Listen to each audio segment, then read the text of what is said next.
오늘 어린이 주일입니다.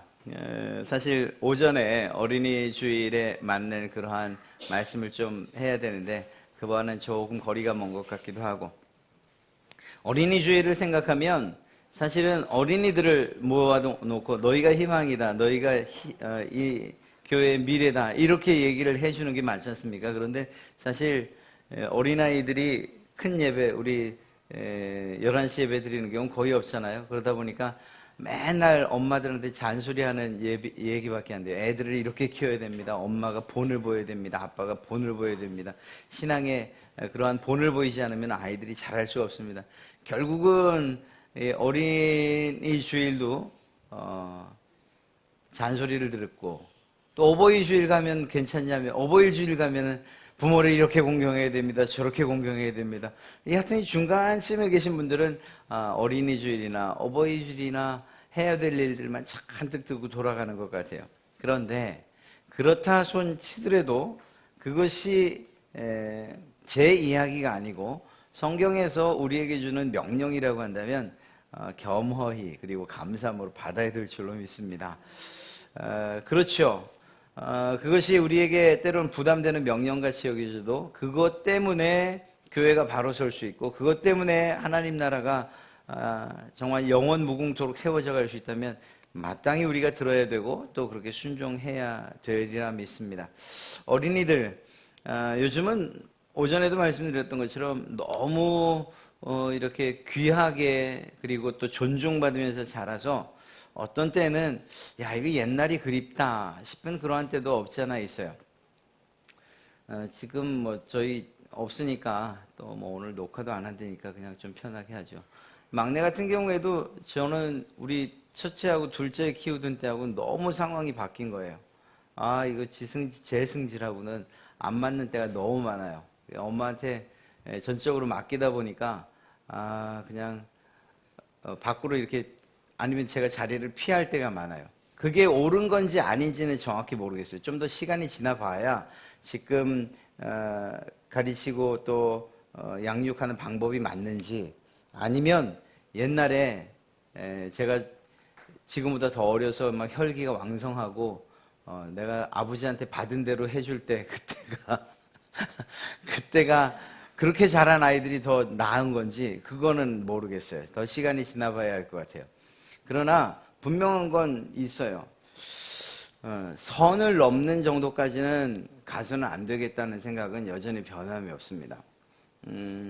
교회에서 기본적인 예절을 가르치지 않으면 사실은 이 아이들이 다른 곳에 가서 예절을 배울 만한 그러한 곳이 없어요. 학교에서 예절은 이미 물 건너갔어요. 정말로 그래요. 학교에서 선생님들을 존중하거나 아니면 어른들에 대한 그러한 존경의 마음이 사실은 사라진 지 오래죠. 초등학교는 그래도 좀 낫다고 해요. 그런데 이제는 초등학교도 고학년으로 가면 심심치 않게 그런 뉴스들이 나죠. 선생님들한테 이렇게 반항을 넘어서 뭐 거의 싸우자고 덤벼드는 그러한 이야기들도 뉴스에 나오고 있고, 또 그러면 선생님들이 어디 참습니까? 그러면 또 선생님들이 참다 하다 못해서 뭔가를 이렇게 액션을 취하면 벌써 뒤에서는 핸드폰으로 찍고 있죠. 그리고 나면 이제 유튜브에 올라가요. 선생님 폭력 뭐 이렇게 올라가요. 자, 이게 어느 한편의 문제만은 아니지만, 그러나 기본적으로 양육을 받아야 되고 그리고 소양을 닦아야 하는 그러한 어린아이들의 입장에만, 그 편에서만 볼 일은 아니라는 거죠. 물론 사회의 어떤 사각지대에서 고통받고 또 학대받는 아이들이 있어요. 그럼에도 불구하고 그 편에서만 봐서는 안 되는 거죠. 그냥 정상적으로 기본적으로 가르쳐야 될 예절과 그리고 또 인간의 됨됨이에 관한 그러한 교육의 내용은 있다라는 것입니다. 그런 면에서 볼 때 성경은 올바른 인격체로 자라가게 하는 데 있어서 두 가지를 제시하고 있다는 것을 볼 수가 있습니다. 오늘 이야기는 예수님에 관한 이야기죠. 예수님께서 그 유월절 될 때마다 부모님들을 따라서 예루살렘에 올라갑니다.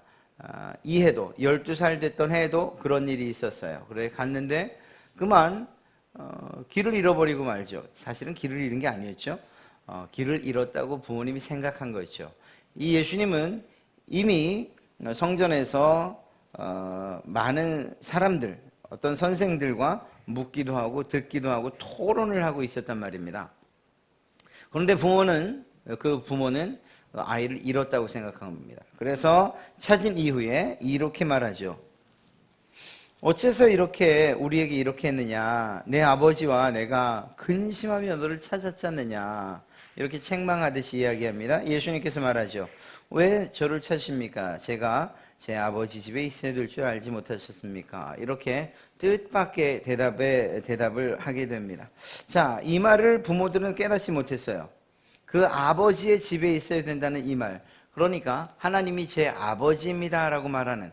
그래서 이 말 때문에 결국은 핍박을 당하고 결국은 십자가에 가게 될 그러한 매우 운명적인 이야기를 하고 있었다는 사실을 몰랐던 것이죠. 어찌됐거나 이런 상황이 지나간 이후에 예수님은 함께 내려가서 성경에 기록된 대로 하면 나사렛에서 부모들에게 순종하며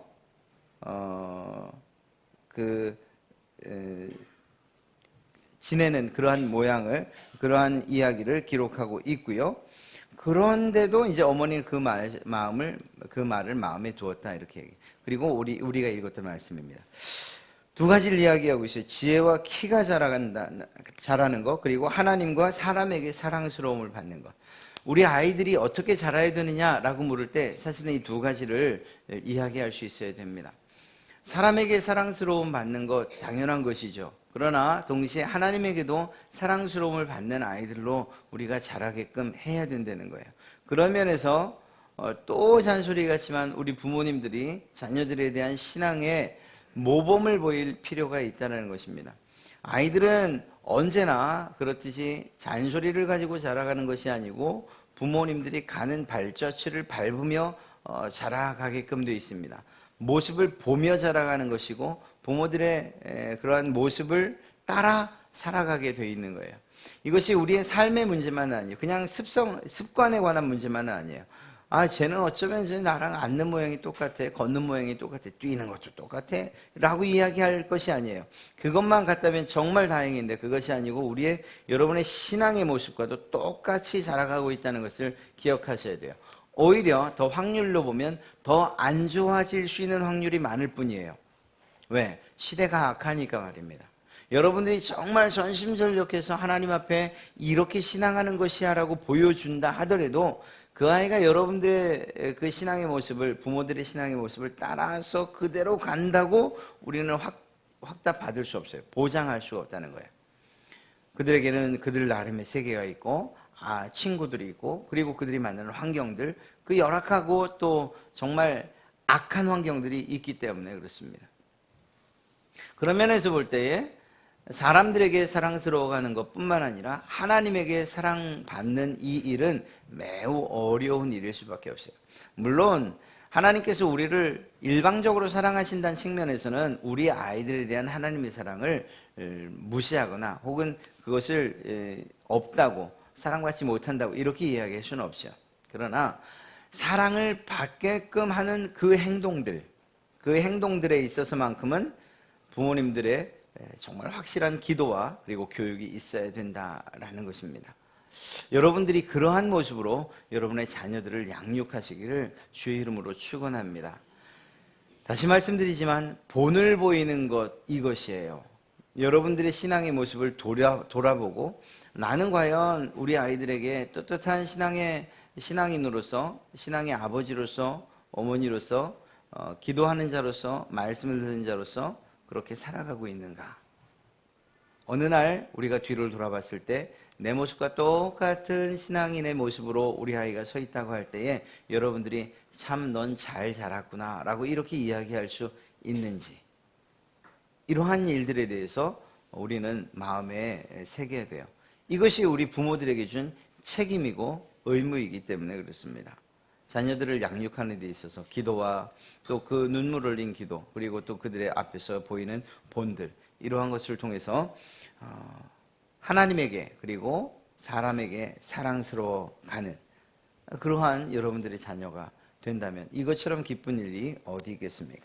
한 가지를 더 말씀드린다면 예수님께서 잘하신 것의 두 가지를 이야기하는데 바로 지혜와 키를 이야기합니다.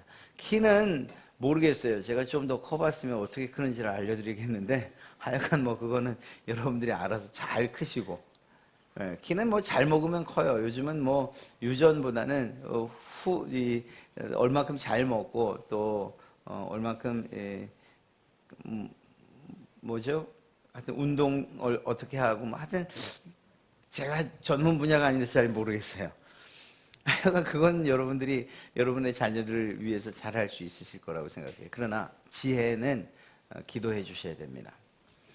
제가 종종 우리 아이들을 위해서, 여러분들, 우리 학생들을 위해서 기도할 때 이 지혜를 위해서 기도하는데, 제가 그 지혜를 위해서 기도할 때 단지 이 지혜를 가지고 학교에서 공부 잘하게 해주십시오라고만 기도하지 않아요. 그렇게 기도한 적은 단 한 번도 없어요. 오히려 하나님께서 주시는 그 지혜가 하나님을 찾아가는 데에 귀하게 사용되게 해주십시오. 좀 더 쉽게 얘기하면 하나님께서 우리 아이들에게 주신 그 지혜를 통해서 우리 아이들이 무엇이 선한 것이고 무엇이 악한 것인지 구분할 수 있게 해주십시오. 무엇이 하나님이 기뻐하시는 것이고 그렇지 않은 것인지 구분할 수 있도록 지혜를 주십시오. 이 지혜에 대한 이야기를 하면 솔로몬을 빼놓을 수가 없잖아요. 솔로몬이 그 지혜를 요청했던 이유가 무엇입니까? 하나님, 나는 도저히 우리 백성들, 내 백성들을 다스릴 만한 능력이 되지 않습니다. 하나님께서 내게 맡겨주신 백성들인데 내가 그들을 잘 재판하지 않는다면 이것처럼 잘못된 일이 어디 있습니까? 그래서 내가 이 백성들을 잘 다스리고 재판할 수 있는 지혜가 제게 필요합니다. 꼭 기억하시기 바랍니다.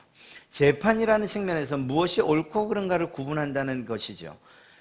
여러분들의 자녀들에게 지혜가 필요한 것은 그저 공무원 시험 혹은 뭐 대입 시험, 아니면 사람 보는 법, 이런 것들을 위해서 우리에게 지혜가 필요한 게 아니에요. 여러분들의 아이들에게 지혜가 필요한 것은 그 지혜가 결국은 하나님을 찾아가는 데 있어서 가장 중요한 기준점이 되기 때문이죠. 그런 면에서 우리 아이들을 위해서 기도할 때 하나님께서 주시는 지혜가 내 아이들에게 있기를 원합니다. 이 기도가 우리에게 있어야 될 줄로 믿습니다. 오늘 두 가지를 말씀드렸어요. 하나님 앞에서 정말 하나님께서 주신 지혜를 가지고 세상을 정말 잘 구분하며 판별하며 살아갈 수 있도록 우리 아이들을 위해서 기도해야 되고, 또 한 가지는 그 아이들이 신앙적이거나 혹은 세상에서 존중받고 살게끔 우리 부모들이 그런 본을 보여서 살아가야 된다는 것. 얼마 전에, 며칠 전이에요. 편의점을 갔는데 이제 저희가 먼저 이야기하고 있었어요. 저희가 이번 식사 때문에 샌드위치를 주문하러 가서 이야기를 하고 있었어요. 그런데 어떤 젊은 아주머님이 뒤에서 물건을 사갖고 계산대에 올려놓고는 그때부터 막 짜증을 내기 시작하는 거예요. 왜 내 거 계산해 주지 않냐고. 우리는 비록 물건은 사지 않았지만 지금 물건을 사고 있는 과정이잖아요. 그렇지 않아요? 매대에 물건을 갖다 놓지 않았을 뿐이지 우린 샌드위치를 120개나 사고 있었잖아요. 그러면 기다려야 되는 게 맞죠. 거기서 얼마나 그 앞에 계신 아저씨한테 한참 아저씨 뻘이거든요. 얼마나 잔소리를 해야 되고 손님을 기다리게 해서 되냐느니 제가 옆에 있으면 뻥 터질 것 같았어요. 목 사고 뭐고 가네 그냥. 기다리라고 이렇게 그냥. 그래서 저 먼저 나왔어요. 저희 집사람이 마저 해결하고 나왔어요.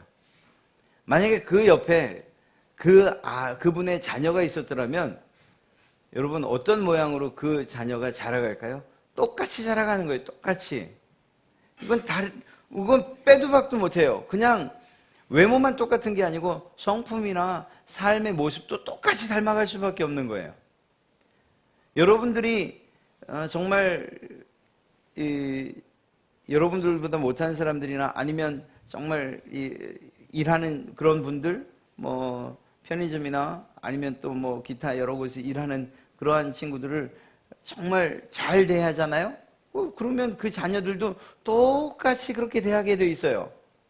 나중에 어떻게 이렇게 같이 가서 앉았는데 여러분의 자녀들이 혹시 그 아르바이트생한테 막 막대합니까? 막 큰 소리 치고 막 삿대질하고 그래. 그거 내가 했던 일을 똑같이 하고 있는 거라고 보시면 틀림없어요. 우리의 삶의 문제에 있어서 본을 보일 뿐만 아니라 신앙에 있어서도 그렇다는 거예요. 그래서 사람에게도 인정받고 사랑받고 하나님에게도 인정받고 사랑받는 것, 그것은 결국은 누구의 책임이냐고 묻는다면 그건 부모의 책임이었다라고 이야기할 수밖에 없는 것입니다.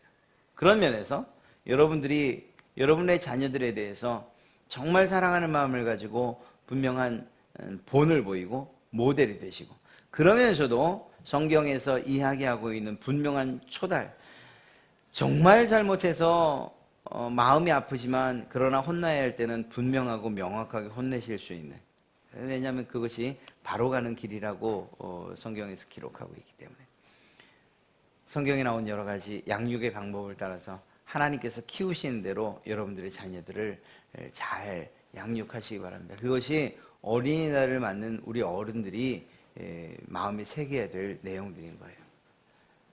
특별히 한마디 더 말씀드리면 교사님들, 우리 선생님들이 우리 아이들을 가르칠 때도 그런 마음으로 꼭 가르쳐 주십시오. 이 아이들이 앞으로 어떻게 자라가야 하고 어떤 모습으로 신앙해야 되는가에 대해서 분명하게 초점을 맞춰서 여러분들을 따라간다고 생각하시면 돼요. 담당하고 있는 교육자들을 따라서 아이들은 그 모습 그대로 자라간다, 이렇게 보시면 틀림이 없습니다. 물론 선생님들도 마찬가지죠. 내가 맡고 있는 그 아이들은 결국은 내 모습 그대로 자라가고 있구나, 이렇게 보시면, 그러면 우리에게 조금 부담 가고 책임감은 지어질지 모르나 그러나 바르게 양육하는 데 있어서, 바르게 자라게 하는 데 있어서 큰 도움이 될 줄로 믿습니다. 2017년도 어린이 주일 맞아서 사실 이 5월 5일 그러한 행사를 하는 것도 그거예요.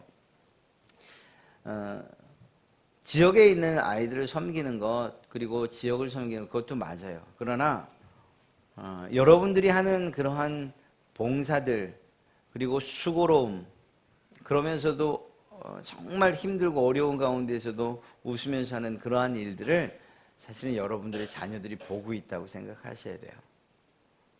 그래서 다른 사람들을 위해서 우리 엄마 아빠가 저렇게 수고하고 있구나, 힘든데 돈 하나 생기는 거 아니고 정말 힘들기만 한 일인데 그럼에도 불구하고 즐겁게 저 일을 하고 있구나, 다른 사람들을 위해서 일하는 것이 이렇게 기쁜 것이구나 하는 이러한 일들을 보여주는 거죠.